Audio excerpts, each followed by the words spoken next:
Ever wondered why Iran, a country once at the heart of the great Persian empires, is now the undeniable center of Shia Islam? It's a fascinating story of politics, faith, and a dramatic transformation that reshaped an entire nation. To understand this, we need to rewind the clock, way back to the early days of Islam.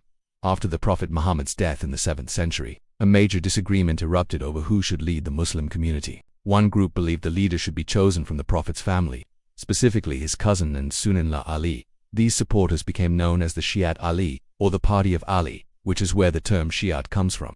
The other group, who would become the Sunnis, believed the leader should be chosen by the community's consensus. This fundamental split, the first major schism in Islam, laid the groundwork for centuries of theological and political differences. For the next several hundred years, the Sunni branch of Islam was dominant across the Muslim world, including in Persia, which is modern-day Iran. While Shia communities existed in Iran, they were a minority. The region was ruled by a succession of Sunni dynasties, and the religious landscape was overwhelmingly Sunni. So, how did this massive shift happen? How did a predominantly Sunni nation become over 90% Shia? The turning point, the Big Bang of this transformation, arrived in the early 16th century with the rise of a new dynasty, the Safavids. It all starts with a charismatic and ambitious young leader named Ismail. In 1501, at the tender age of 14, Ismail conquered the city of Tabriz and declared himself the Shah of Iran. But he didn't just want to be another king, he had a much grander vision. Ismail and his Safavid dynasty were adherents of a specific branch of Shia Islam known as 12 or Shi'ism. This is the belief in 12 divinely ordained imams, starting with Ali and ending with the Mahdi, a messianic figure who is believed to be in hiding and will one day return. For Ismail, this wasn't just a personal faith, it was a political tool. He made a radical, game-changing decision. He declared 12 Shi'ism the official state religion of his new empire. Now, this was a monumental task. Imagine a government trying to change the core religious identity of an entire country where the vast majority of the population follows a different faith. The Safavids faced a huge problem. Iran lacked the Shia scholars, texts, and institutions needed to support this state-sponsored conversion. The heartlands of Shia scholarship at the time were in places like modern-day Iraq and Lebanon. So, what did the Safavids do? They launched one of the most ambitious social engineering projects in history. They actively imported hundreds of Shia clerics and scholars from these Arab regions. They offered them land, wealth, and prestigious positions. These scholars were tasked with a massive undertaking to educate the Iranian population, establish religious schools known as madrasas, build mosques, and translate key Shia texts into Persian. This process wasn't entirely peaceful or voluntary. The Safavid conversion policy was often brutal and coercive. Shah Ismail and his successors were ruthless in suppressing Sunni Islam. Sunni clerics were forced to convert, flee, or face execution. Sunni mosques were destroyed or converted into Shia ones. Public cursing of the first 3 Sunni caliphs, who Shias do not recognize as legitimate successors to the Prophet, was enforced. It was a top-down revolution, driven by the absolute power of the state. Why were the Safavids so determined to do this? The main reason was political. The Safavid Empire was surrounded by powerful Sunni rivals.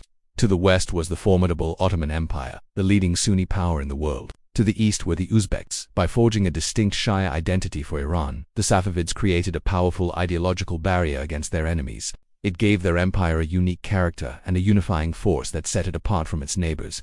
Being Shia became synonymous with being Iranian, a way to distinguish themselves from the Ottoman Turks. This new identity fostered a deep sense of loyalty to the Safavid state and helped solidify its borders. Over the next 2 centuries, the Safavid project was a resounding success. Generations of Iranians were raised and educated within a Shia framework. A new, powerful Shia clerical establishment emerged, deeply intertwined with the state. The city of Isfahan, the magnificent Safavid capital, became a glittering center of Shia art, architecture, and learning. The seeds planted by Shah Ismail had grown into a dense forest. By the time the Safavid dynasty fell in the 18th century, Iran's transformation was complete. Shia Islam was no longer just the state religion. It was woven into the very fabric of Iranian culture and national identity. But the story doesn't end there. The relationship between the state and the clergy continued to evolve.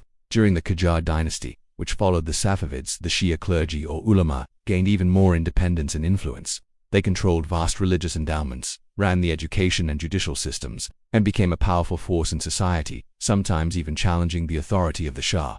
They weren't just religious leaders. They were social and political leaders too. This legacy of a powerful, independent clergy had profound consequences in the 20th century, when the Pahlavi dynasty, the last monarchy of Iran, attempted to modernize and secularize the country. They came into direct conflict with this entrenched religious establishment. The Shah's policies, which aimed to reduce the clergy's power and promote a pre-Islamic Persian nationalist identity, created immense friction. This long-simmering conflict culminated in the Iranian Revolution of 1979. Led by Ayatollah Ruhollah Khomeini, the revolution wasn't just a political upheaval, it was the ultimate expression of the Shia identity that the Safavids had forged centuries earlier. Khomeini developed a theory of Islamic government called Vilayat-e-Faqih, or guardianship of the jurist, which argued that the most qualified Shia jurist should have ultimate political authority. It was a radical idea that placed the clergy at the very top of the political pyramid. The revolution established the Islamic Republic of Iran, the world's first modern theocracy based on 12 Shia principles. The institutions created by the Safavids, the madrasas, the clerical networks, the deep cultural piety provided the foundation upon which the Islamic Republic was built. So, when we look at Iran today as the center of the Shia world, we're seeing the result of a 500-year-old story. It began with the political ambition of a young Shah who used religion to build a nation. It was carried forward through forced conversion, the creation of a powerful clerical class, and the deep fusion of religious and national identity. And it culminated in a revolution that placed that very clergy in charge of the state. From a Sunni-majority land to the heartland of Shia Islam, Iran's journey is a powerful testament to how politics, power, and faith can intertwine to reshape the destiny of a nation. Thanks for watching. If you found this journey through history interesting, don't forget to like, subscribe, and hit that notification bell for more deep dives into the stories that shape our world. See you next time.